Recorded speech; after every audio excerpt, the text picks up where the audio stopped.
안녕하세요. 저는 올해로 이혼한 지 3년이 되는 이혼녀입니다.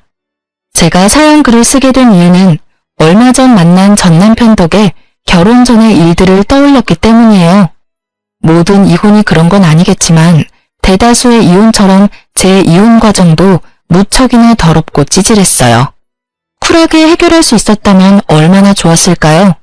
하지만 그러기에는 너무 많은 것이 엮여 있었고 구질구질하게 널려 있었던 게 문제였죠. 저와 남편은 대학교 캠퍼스 커플이었어요. 보통 CC라고 부르는 연인 사이였는데 대학 졸업 후 바로 아이가 생기는 바람에 어린 나이에 결혼하게 된 경우에 해당해요. 보통 어릴 때 결혼하면 나중에 안 맞아서 힘들다고 하는 사람도 많은데 저희는 정말 30대 후반까지 이 결혼을 잘 이끌어왔어요. 서로가 잘 맞는다기보다는 잘 맞춰주는 사람들이었고 둘 다 소란스러운 걸 싫어했기 때문에 그 결이 잘 맞았던 것도 있었죠. 어려서 만나서 같이 고생해서 결국 자가로 집 마련한 것도 서로 돕지 않았다면 가능하지 않았을지도 모르죠. 공동 명의로 된 제 집을 보며 어찌나 마음이 뿌듯했는지 몰라요. 사실 저는 성미가 급하고 뭐든 닥치는 대로 해결해야 하는 타입이에요. 그래서 조금은 느긋하고 제게 잘 맞춰주는 남편과는 좋은 사이를 유지할 수 있었어요. 성격이 완전히 다르면 오래가지 않는다고는 하지만 남편은 제 성격을 다스려줄 수 있는 그런 포용력도 있었거든요. 그런 남편에게도 장점 같은 단점이 있었는데 한 가지에 빠지며 아주 그것만 깊게 좋아한다는 거였어요. 그렇지만 그것 때문에 저희 사이가 틀어지거나 한 적은 절대 없었어요. 남편이 저를 포용하듯 저도 남편을 존중해줘야 한다고 생각했거든요. 남들이 보기에는 꽤 이상적으로 보이는 저희 가정에 문제가 생긴 건 첫째 아이가 유치원에 가던 해에 일어났어요. 그 당시 저는 둘째를 가지려고 애쓰고 있었어요. 남편이 외동아들이고 시댁에서는 그런 남편 때문인지 아들을 원하더라고요. 물론 첫째 딸도 무척 좋아해 주셨어요. 그렇지만 그것과는 별개로 아들이 하나 있었으면 좋겠다는 뜻을 은근히 내비치셨거든요. 솔직히 둘째는 저도 바라는 상황이었고 딸이든 아들이든 하나는 더 가지자고 생각하던 참이었는데 잘 되지 않았어요. 저와 남편에게 문제가 있어서라기보다는 남편이 너무 바쁜 탓이었어요. 그래도 짧은 시간을 이용해 집안일에 신경을 쓰려고도 했고요. 저는 그러려니 했답니다. 본래도 이런 식으로 바빴다가 좀 한가했다가 왔다 갔다 하는 직업이었거든요. 그런데 하루는 남편이 제게 용돈을 좀 달라고 하더라고요. 사실 저희는 경제권을 완전히 합친 게 아니었어요. 우리는 월급이 얼마인지 오픈하고 생활비로 쓸 금액과 목돈으로 모을 금액을 정확히 정한 다음 딱 반씩 서로 부담해서 돈을 모으기로 했거든요. 나머지 월급은 알아서 쓰고 그걸로 뭘 하든 상관없다였고요. 생활비는 둘이 합쳐 150만원, 목돈 모으는 것도 둘이 합쳐 150만원, 월급에서 150만원을 가게에 제출하고 나머지는 알아서 쓰도록 한 거였어요.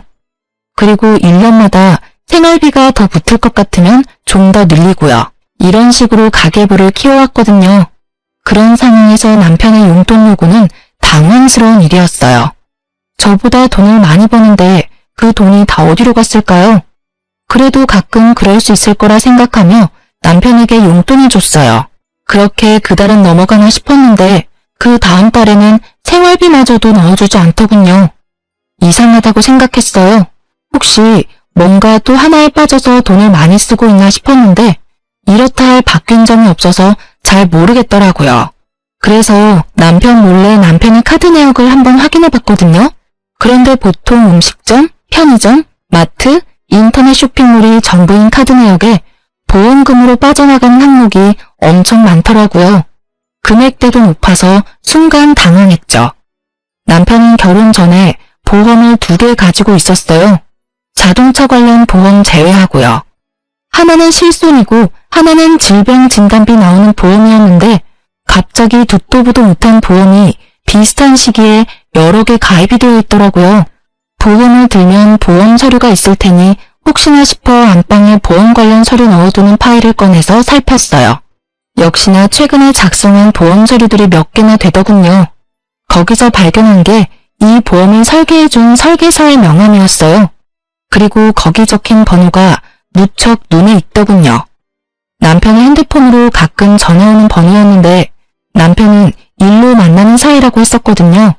그런데 보험 설계사와 보험 청구할 일도 없는데 그렇게 자주 연락할 일이 없잖아요. 그때 살짝 그런 생각이 들었어요. 남편이 이 여자한테 호구 잡힌 건 아닌가 하는 생각이요. 게다가 전화 받을 때마다 저 듣지 못하도록 옷방에서 받고 오고, 솔직히 여태껏 남편이 한눈을 판 적이 전혀 없었고 그런 기미도 없었기 때문에 저도 마음을 놓았던 건지도 모르죠. 증거도 없고 아무것도 없는 데다가 남편 카드 내역에도 모텔 같은 내역은 없었기에 저는 미리 그런 불미스러운 일이 일어나지 않도록 미리 남편에게 이야기하기로 했어요. 싹은 애초에 잘라버리는 게 좋으니까요. 저는 그날 남편을 기다렸어요. 탁자 위에는 남편 보험 가입 서류들과 보험 설계사의 명함을 탁 올려놓고요. 그날따라 일찍 돌아온 남편은 절 보더니 깜짝 놀라더라고요. 뭐해? 여기서? 당신 기다렸어. 나 좀 볼까? 많이 바쁜 일이야. 나 좀 씻고 밥도 좀 먹고 나서 들으면 안 될까? 안 돼. 이거 듣고 씻고 밥 먹어. 저는 남편을 맞은편에 앉도록 했어요. 저는 서 있었죠. 남편을 아래로 내려다보면서 고압적인 자세가 남편을 위축하게 만들었는지 아니면 이 공기가 평소와 다르다고 느꼈는지 저를 힐끔힐끔 쳐다보더니 탁자 위에 놓인 서류 더미로 눈을 옮기고는 화들짝 놀라 다시 날 쳐다보더라고요.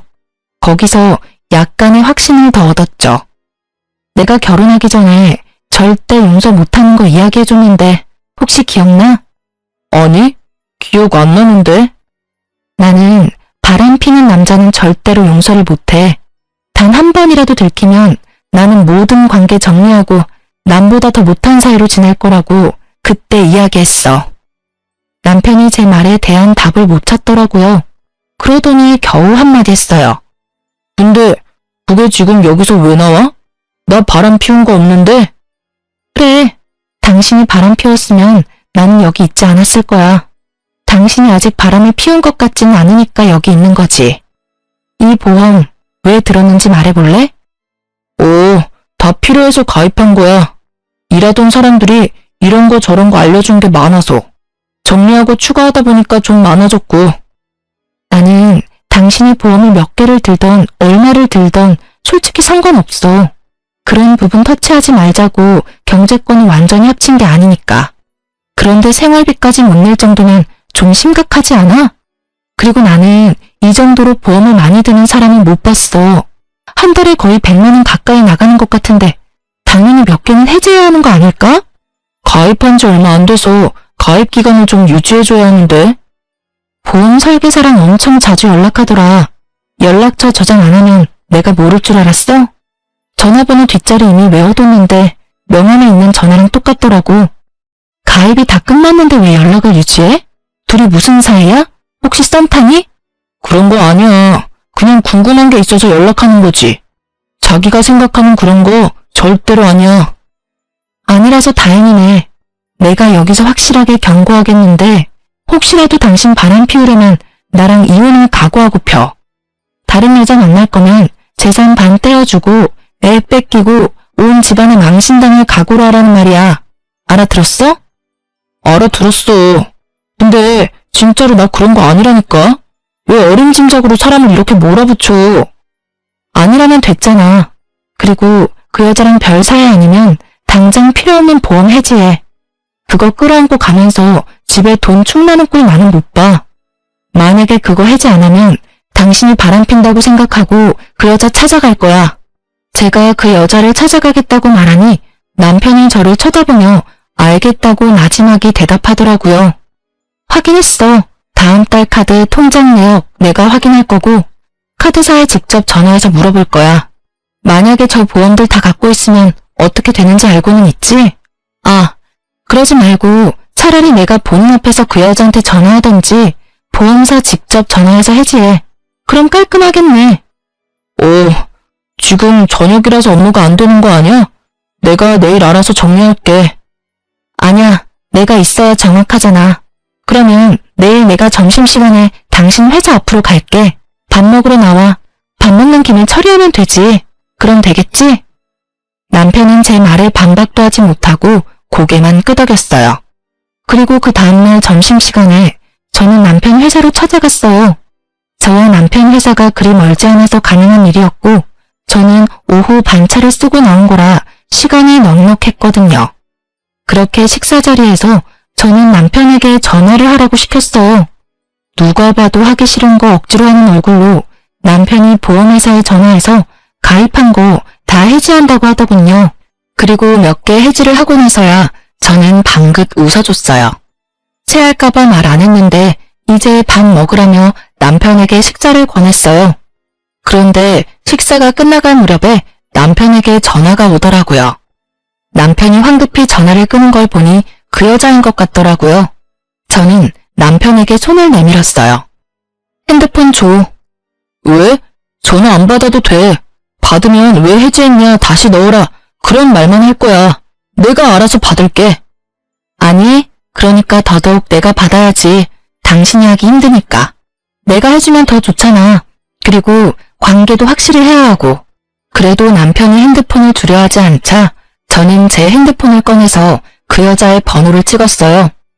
당신 폰으로 안 되면 내가 내 폰으로 전화할게. 결국 남편은 죽상인 얼굴을 한 채로 전화를 걸더군요. 저는 남편의 손에서 폰을 뺏었어요. 전화를 하자마자 곧 여자 목소리가 들렸어요. 오빠, 갑자기 보험을 해지하는 게 어딨어. 오빠 해지해서 지금 내가 얼마나 곤란한지 알아? 오빠라는 단어가 참 열받게 들리긴 처음이었어요.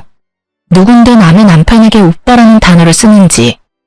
오빠 아니고요. 그 오빠 안 사람이에요. 남편 보험금이 너무 많이 나와서 제가 해지시켰어요. 그러니까 앞으로 보험 가입 권유하지 마세요. 누구시라고요?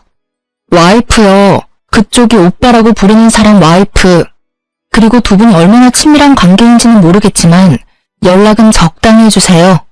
제 말에 상대방 여성은 아무 말도 안 하고 가만히 있더군요. 할 말을 못하는 건지 할 말이 많은데 안 하는 건지. 알 수 없었지만 저는 제 할 말만 했어요. 그럼 알아들으신 걸로 알고 전화 끊을게요. 그리고 남편 보험 계속 정기적으로 확인할 거니까 보험 가입 권유 절대 하지 마세요. 한 번 더 확인사살한 저는 전화를 끊었어요. 남편 얼굴은 안절부절 똥 마려운 개처럼 보였어요.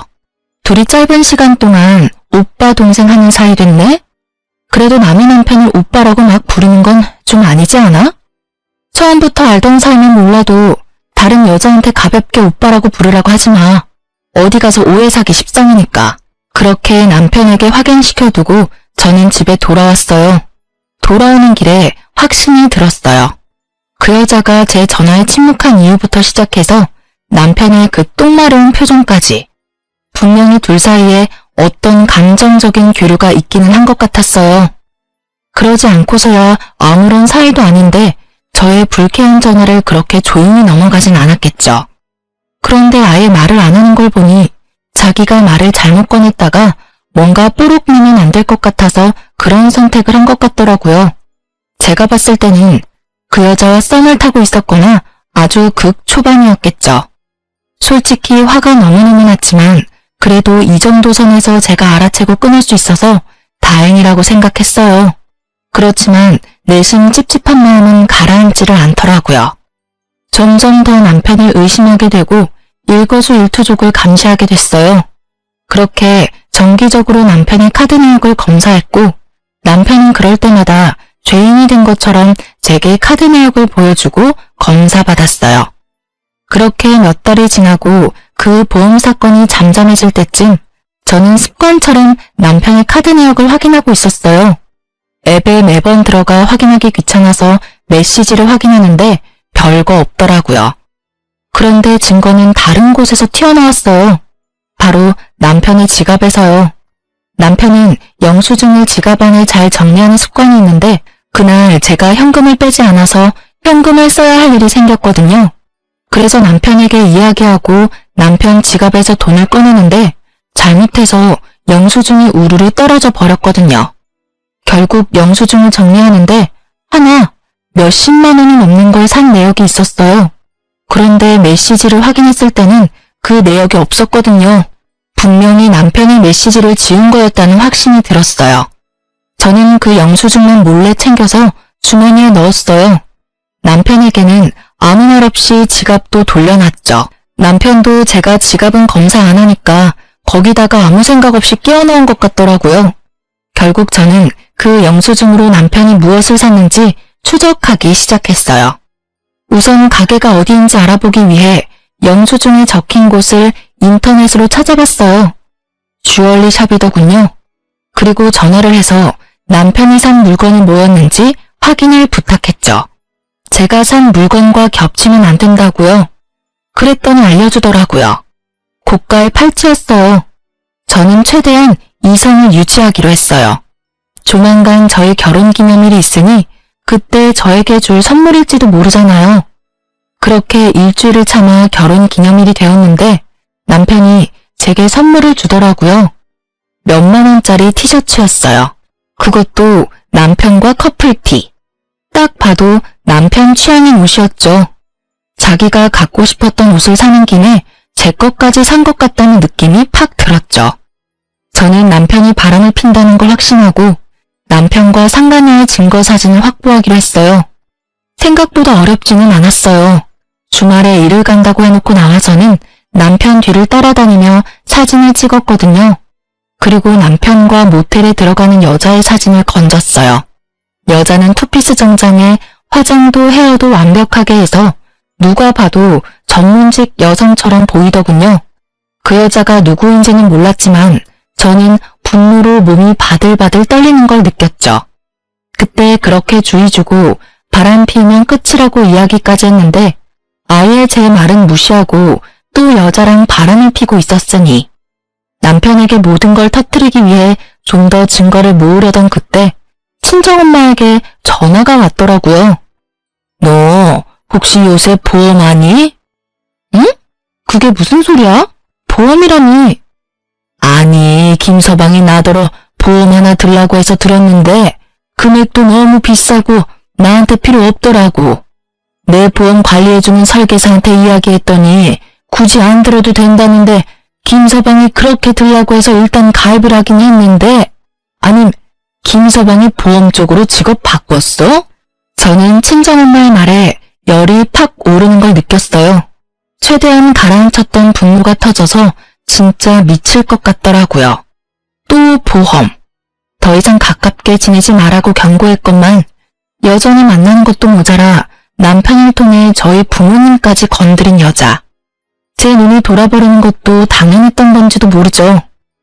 우리 남편이 엄마한테 보험을 들라고 했다고? 보험금 엄마가 내는 거야? 아니, 3개월까지는 자기가 내주겠다는데 이거 진짜 가입해도 되는 거 맞아? 너 목소리 들어보니까 가입하면 안 됐던 거 아니니? 저는 남편의 서랍에서 보았던 수두룩한 보험 가입 서류를 떠올리며 엄마에게 물었어요. 혹시 아빠도 들었어?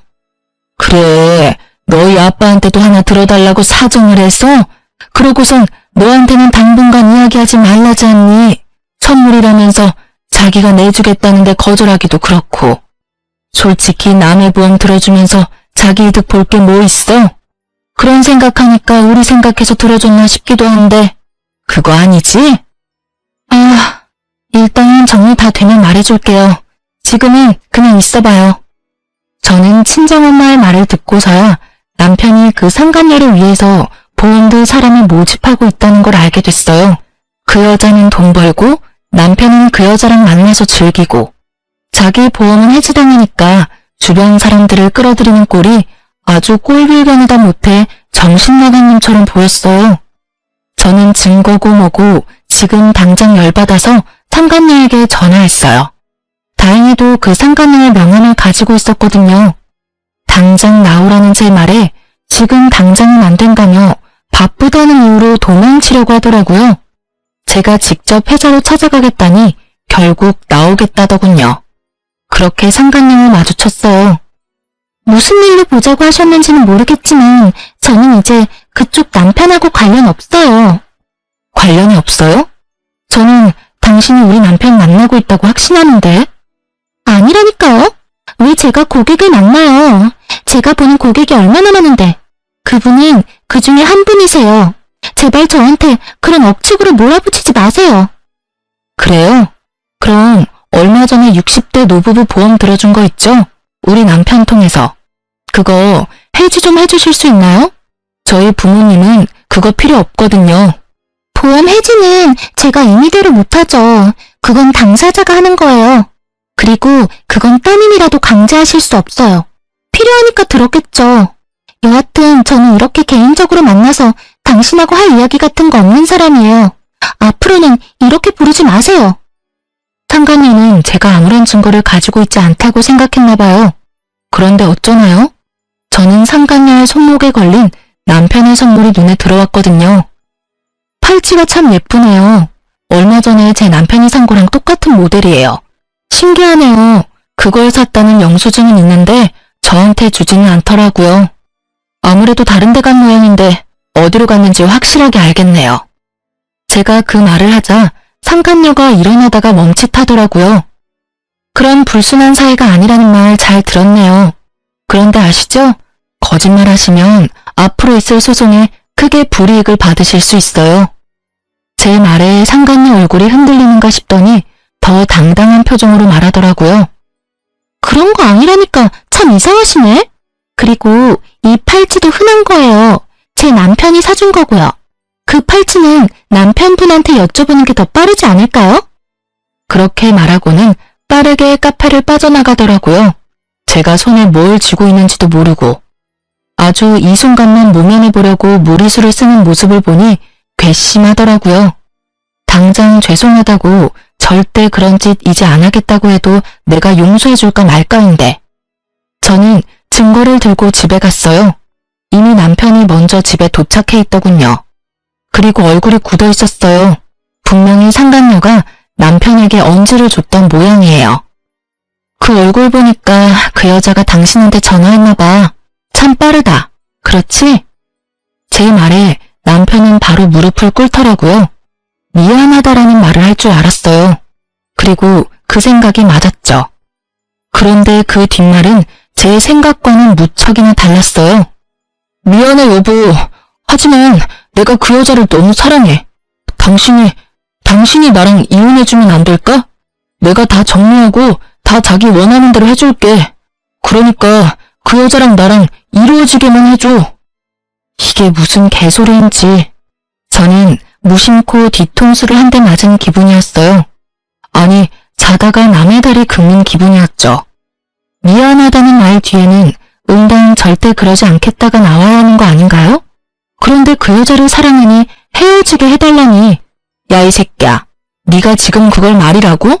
너 양심은 어디다 팔아먹었어? 와, 살다 내가 별꼴을 다 보네. 뭐? 그 여자 사랑하니까 헤어져달라고? 네가 지금 나한테 그런 말 할 수 있는 자격이 있다고 생각해, 미친놈아? 그래서 미안하다고 했잖아. 제발. 나 그 여자 없으면 안 돼. 그 여자 만나고 온 거 다 알아. 그 팔찌도 당신한테 사주고 헤어질게. 뭐든 당신이 해달라고 하는 대로 다 해줄 테니까 이혼해줘, 제발. 남편의 그 단점이 하나에 빠지면 아주 끝을 보는 그 성격이 여기서 빛을 발할 줄이야. 저는 정말 몰랐어요. 살면서 남편의 여자가 저 하나뿐일 거라고 생각한 건 아니에요. 하지만 법적으로 결혼을 했으면 당연히 서로에게 충실해야 하는 법이잖아요. 감정을 억눌러서라도 상대방을 위해야 한다고 생각했는데 남편은 그게 아니었던 거예요. 저를 설득해서라도 그 여자한테 가고 싶은 거였죠. 저는 하고 싶은 말이 많았지만 참았어요. 그 여자가 유부녀고 애가 있다는 사실도 말하지 않았어요.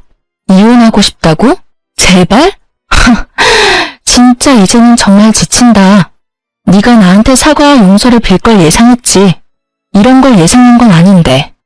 그래, 이혼해주면 넌 어떻게 할 건데? 그 여자랑 결혼할 거야? 난 그럴 마음이 들었기 때문에 당신한테 이혼해달라고 한 거야. 그러니까 당신이 나를 양보해주면 안 될까? 그리고 당신도 다른 남자 만나봐야지. 우리 대학 때 사귀어서 여태껏 다른 사람 만나본 적 없잖아. 지금 내 마음을 뛰게 만드는 사람이 나타났는데 그만해, 그만하라고. 네 연애사 듣고 싶은 마음 아니거든? 너 나랑 결혼할 때도 그런 말 하지 않았어? 애까지 딸린 유부남이야. 당신 제발 정신 좀 차리라고.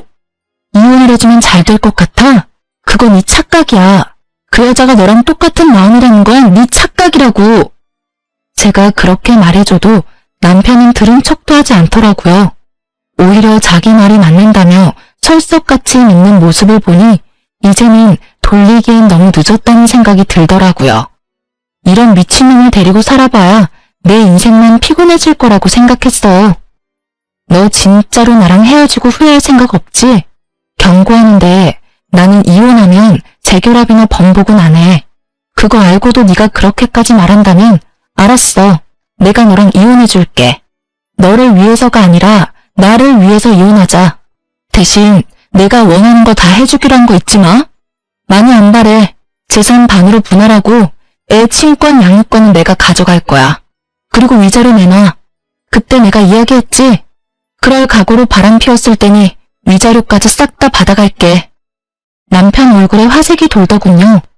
솔직한 말로 이혼 안 해주고 남편을 계속 괴롭혀주고 싶었는데 남편이 그 여자 상황을 모르는 것 같으니 그냥 이혼하기로 한 거였어요. 이혼하고 자기 마음대로 아무것도 되지 않으면 이중으로 고통받을 테니까요. 남편과 이야기를 끝내고 그 다음날 저는 상간녀의 집 앞에서 상간녀를 기다렸어요. 집은 당연히 뒤를 캐서 알아냈죠. 그렇게 상간녀 집 앞에 있는데 그 여자가 한 남자랑 팔짱을 끼고 돌아오고 있더라고요. 제가 먼저 말을 걸었어요. 안녕하세요. 우리 이야기 좀 할까요? 제 등장에 상간녀 얼굴이 사색이 되더니 할 말 없다며 집으로 들어가려고 하더라고요. 남편분인 것 같은데 인사라도 드릴게요.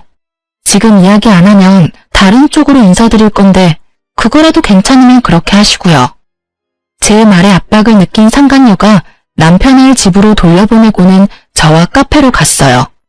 이번엔 무슨 일로 오셨어요? 저 진짜로 그 사람이랑 아무 사이 아니라니까요. 이렇게 괴롭히면 경찰 부를 거예요? 경찰 부를 필요 없고 남편이랑 헤어지기로 했으니까 빨리 저희 남편 데려가서 결혼하세요. 저한테 당신을 너무 사랑하니까 제발 저랑 헤어져달라고 하더라고요. 저도 받을 거 다 받고 헤어지기로 하는 거니까 신경 쓰지 않아도 되고요. 지금 무슨 말씀하시는 거예요? 전 그 사람이랑 아무 관계 아니에요. 그리고 방금 보셨다시피 아까 그 남자가 제 남편이고요. 어떻게 제가 그 사람이랑 결혼을 해요? 발뺌하지 마세요. 어차피 저 증거 다 갖고 있거든요. 솔직히 말해서 저번에 대화할 때도 증거 다 있었어요. 일부러 꺼내지 않았어요. 너무 숨어버리면 못 찾잖아요. 아니, 두 사람이 싸우는 거면 둘이서 이야기하고 끝내야지. 왜 아무 상관없는 저한테 이러는 건데요? 상관이 왜 없어요? 나 그쪽한테 상간녀 소송할 건데 상관 있지 않아요? 미쳤어요? 저희 그런 사이 아니라고요. 이 여자 미쳤나봐. 저는 상간녀 앞에 모텔 들어가는 사진, 남편과 뽀뽀하는 사진을 올렸어요. 상간녀 얼굴 순식간에 변하더라고요. 남편이랑 재혼할 거죠? 남편은 그렇게 말하더라고요. 대단하시네요. 남편 외에 있으면서 불륜의 재혼까지. 언제 남편한테 이야기하실 거예요? 먼저 이야기하세요. 그 뒤에 상간녀 소송해드릴게요. 일부러 그렇게 말했어요. 그 여자가 진짜 남편과 만나고 싶은 마음이 있는지 확인하려고요. 이보세요. 저는 제 가정 깨트릴 생각 요만큼도 없어요. 그 사람이 그렇게 생각하는 건 본인 생각이지 제 생각이 아니라고요. 아니 도대체 누가 엔조이랑 결혼을 해요? 끼지도 않아. 그냥 쿨하게 만나자고 하더니 결국은 이딴 식으로 질척하게 굴고. 우리 남편 알면 진짜 당신들 다 고소 고발해버릴 거야. 흥분하는 상간녀의 말들은 모두 녹음되고 있었고 저는 그런 상간녀에게 한마디 했어요. 그럼 당신은 진심이 아니고 남편과 헤어질 생각도 없다는 거죠? 네, 저는 남편과 헤어질 생각 조금도 없어요. 상간녀는 그렇게 말하며 가버렸고 저는 집에 돌아와 남편에게 녹음 내용을 들려줬어요.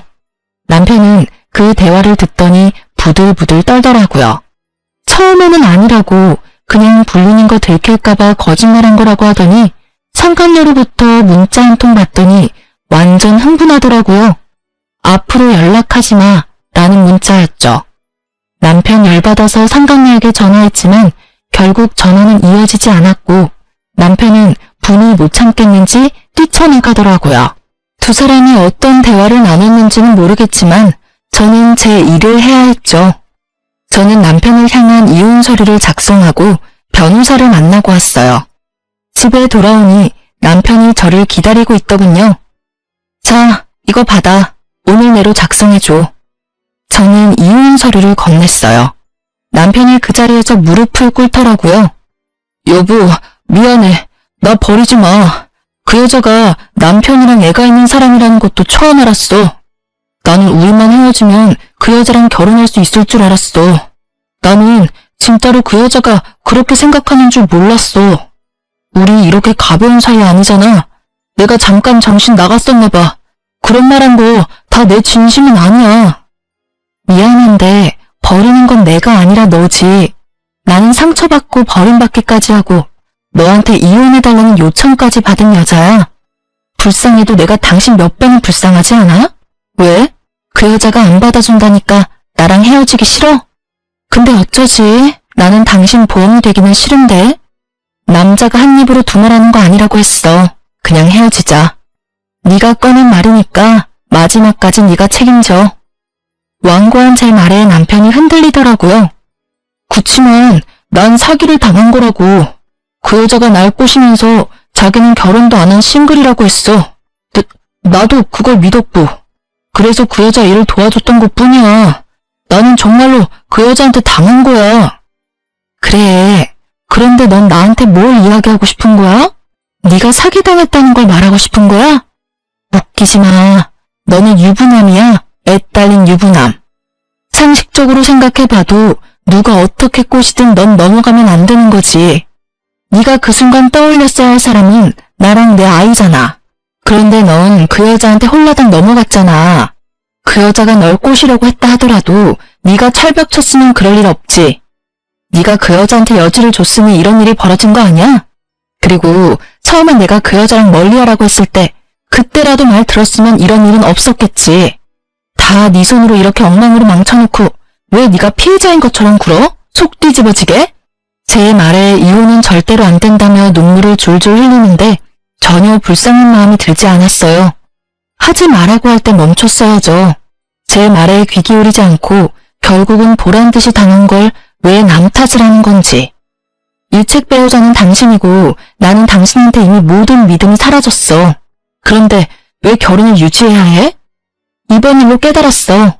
당신은 한 번 빠지면 헤어나오지 못하는 사람이라는 거. 나한테서 이미 마음 떴을 텐데 내가 왜 널 만나? 그냥 이렇게 깔끔하게 헤어지자. 당신이 하고 싶다는 것처럼. 그때 말했던 것처럼 재산 분할, 양육권, 친권 다 내가 원했던 대로 해줘. 그리고 위자료도. 당신 입으로 꺼낸 말이니까 그 정도는 지켜주겠지. 그게 싫으면 소송해. 어차피 소송해도 내가 이길 거니까. 차가운 제 말투에 돌아올 수 없는 강을 건넜다는 걸 남편이 실감했는지 망연자실한 눈으로 저를 보더라고요. 그러더니 이내 벌떡 일어나더니 어디론가 가더군요. 저는 남편을 신경 쓰지 않고 남편 주변 친인척들에게 전화부터 했어요. 남편 통해서 보험 든 거 있으면 해지하시라고. 필요한 거면 갖고 있어도 되는데 불필요한 건 해지하셔도 된다고 했어요. 전화를 돌려보니 친정 어른 2분, 시댁 어른 2분에 본인 가족 중에 고모, 삼촌, 조카들까지 싹 다 들어줬더군요. 결국 그분들도 다 보험을 해지했어요. 그렇게 저는 집에서 짐 정리를 하고 있었어요. 이 집에 애착은 있었지만 남편놈과 함께 지내고 싶은 마음은 눈꽃만큼도 없었거든요. 짐 정리하는 도중에 전화가 오더군요. 그 상간녀였어요. 여보세요? 당신 남편 좀 데리고 가요.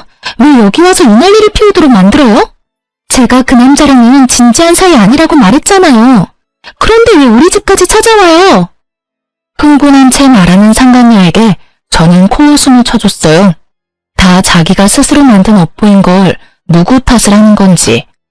이렇게 보면 남편이나 이 여자나 똑같은 족속들이에요. 저는 모르는 일이에요. 이미 저랑 이혼 서류 작성했고요. 집에 찾아갔으면 잘 달래서 돌려보내시면 되잖아요. 남자 후리는 거 잘하면서 그 정도도 못해요? 여태까지 단물순물 다 빨아먹었으면서? 누가 단물순물 다 빨아먹었대요? 그리고 이혼 서류 작성했어도 당신이 와이프잖아요. 여기 와서 빨리 이 사람 좀 데리고 가요. 저희 남편한테 이야기하겠다면서 협박하잖아요. 그건 그쪽이 알아서 하셔야죠. 남편에게 들키기 싫었으면 그런 짓을 하지 말았어야지. 재미 볼 건 다 봐놓고 나중에 와서 이러는 거 너무 웃기다고 생각하지 않아요? 그것도 불리는 와이프한테 전화해서 무슨 하소연할 게 있다고?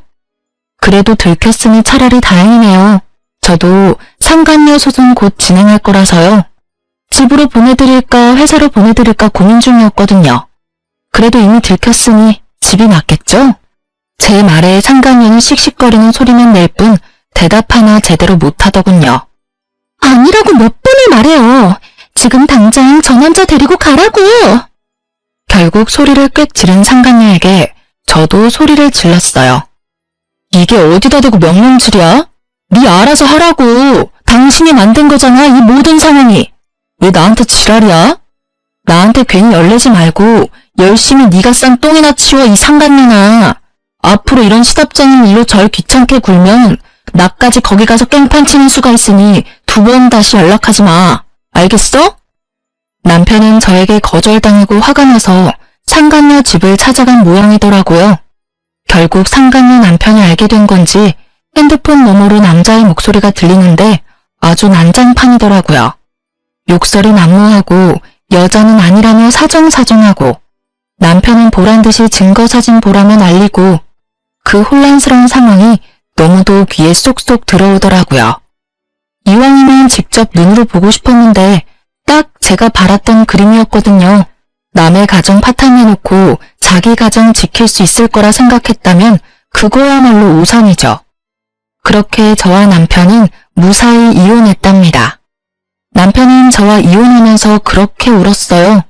왜 우는지 모르겠더라고요. 지가 이혼하자 해놓고 피해자인 척 다하는 그 모습이 아주 불쾌하게 느껴질 정도였죠. 그렇게 저는 받은 돈으로 아이와 살 집을 구하고 이래저래 바쁘게 살았어요. 남편 생각은 전혀 나지 않을 정도로요. 둘이 잘 살기라도 했으면 열받아서 더 생각났겠지만 아예 파투난 걸 봐버리니 그냥 보고 싶지 않은 생각만 들었죠. 그러다 얼마 전 우연찮게 전 남편을 만났어요. 별거 아닌 일이었고 아이와 관련된 일 때문이라 만났어요. 못 보던 사이에 몸집이 2배가 됐더라고요. 살이 엄청 쪄있길래 이유를 물으니 스트레스로 인한 폭식 때문에 살이 좀 쪘다고 하더라고요. 그래서 요즘은 어떻게 지내? 새로운 사람은 만나고 다녀? 새로운 사람? 이 꼴로? 나 그 여자한테 당한 이후로 여자는 안 믿어. 특히나 직업적인 걸 핑계로 다가오는 사람은 다 못 믿어. 그 여자랑 결혼했을 줄 알았는데 결국은 당신도 혼자 됐네. 그 여자는 이혼당했다는 이야기 들었어. 뭐 서로 이혼한 처지끼리 만날 수도 있잖아. 잘해봐. 죽고 못 사는 사이였는데. 그 여자가 나한테 한 짓을 생각하면 진짜 신고해도 모자랄 정도지만 나도 내가 나쁜 짓을 했다는 걸 알고 있으니까 참는 거야. 그 여자 얼마 전에 나한테 찾아와서 뭐라고 했는지 알아? 내가 자기 인생 엉망으로 만들었으니까 책임지라면서 왔더라. 보험 해지되어서 급여 환수 당한 것도 모자라서 이혼까지 당해서 완전 빈털털이 됐더라고. 남편한테 위자료 지급해야 하는 것도 있고 너한테 위자료 지급해야 하는 것까진 있는데 결국 돈은 못 버니 나한테 온 거지. 진짜 끝까지 파렴치하고 정신 나간 여자야. 어떻게 나한테 올 수가 있어? 나한테 어떤 짓을 했는데. 그래도 너 엄청 빠졌었잖아. 이혼해달라고 나한테 부탁할 정도로. 내가 미쳤던 거지. 그 여자가 뭐가 좋다고 그런 짓을 했는지. 당신하고 이혼한 게 내 인생에 가장 미친 짓이었다고 지금도 생각해. 그 여자만 아니었으면 평범하게 행복하게 살았을 텐데. 나한테 와서 책임지라고 난리쳤을 때 진짜 한 대 안 때린 내가 대단하다 싶을 정도야. 너는 절대 안 받아준다고 그 위자료들 갚고 싶으면 혼자서 갚으라고 말하고 내쫓아버렸어. 그 뒤로도 전화 오고 찾아오고 하더니 내가 스토커로 신고하겠다고 하니까 결국 안 오더라고. 전 남편 이야기 듣고 있으니 사랑하던 사이가 돌아서면 남보다 못하다는 말이 딱 떠오르더라고요. 그렇게 좋아서 둘이 붙어먹고는 나란히 나락으로 떨어진 꼴을 보고 나니 그날 저녁밥이 어찌나 맛있던지. 게다가 남편 말로는 저랑 이혼하고 나서 친척분들한테 욕을 엄청 얻어먹었다고 해요. 멀쩡한 조강지쳐 놔두고 바람 피워놓고는 결국 보험 사기꾼한테 휘둘렸다고요. 전 남편은 한바탕 푸념을 털어놓고는 아이 한 번 안아주고 나갔어요. 바람 한 번 정도는 용서해줘도 되지 않았냐고 제게 이야기하는 사람도 있었어요. 다들 그렇게 참고 산다고요. 애 때문에 돈 때문에 상간녀랑 잘 사는 꼴 보기 싫어서 그렇게 헤어지지 않고 산다고 하는데 저는 제가 싫다는 사람과 함께 사는 게 그 무엇보다 싫었어요. 엄밀히 따지면 제가 싫다고 한 거 아니었어요. 그 여자가 좋다고 한 거였지. 그런 걸 보면 저는 제가 그 사람의 첫 번째 순위가 아니라는 게 너무 자존심 상하고 열받았던 것 같아요. 만약 이 인간이 다시 나에게 돌아온들 또 어디선가 운명 같은 여자를 만나 빠지게 될 줄 모르잖아요. 한 번 일어났던 일이 두 번 일어나지 말라는 법은 없으니까요. 살다 보면 무디게 되겠지만 받은 상처는 사라지지 않고 남게 되고 그 상처를 낸 원인을 보면 또 생각나고 되뇌이고 그렇게 살 자신이 저에게는 없었어요. 그냥 눈앞에서 보이지 않아야 제 상처가 나을 것 같았어요. 그리고 이렇게 이혼하고 나니 상처가 헤집어지지 않더라고요. 가끔 생각나면 따끔거릴 뿐이지. 이혼 후의 과정이 쉽지는 않았어요. 이혼하고 몇 년쯤 지나니 사람 만나보려는 연락도 점점 많아지고 있어요. 사람을 만나고 싶지만 다시 이런 일을 겪을까봐 무서워요. 그래서 좀처럼 용기를 내지 못하고 있는 것이기도 하죠. 그래도 제 곁에서 저를 지켜주는 사람들이 있어서 저는 오늘도 충실하게 하루를 살아가고 있어요. 전 남편과의 만남으로 떠올린 제 이혼 이야기 어떻게 재미있게 들으셨나 모르겠네요. 많은 분들이 즐거운 하루를 보낼 수 있기를 바라요. 감사합니다.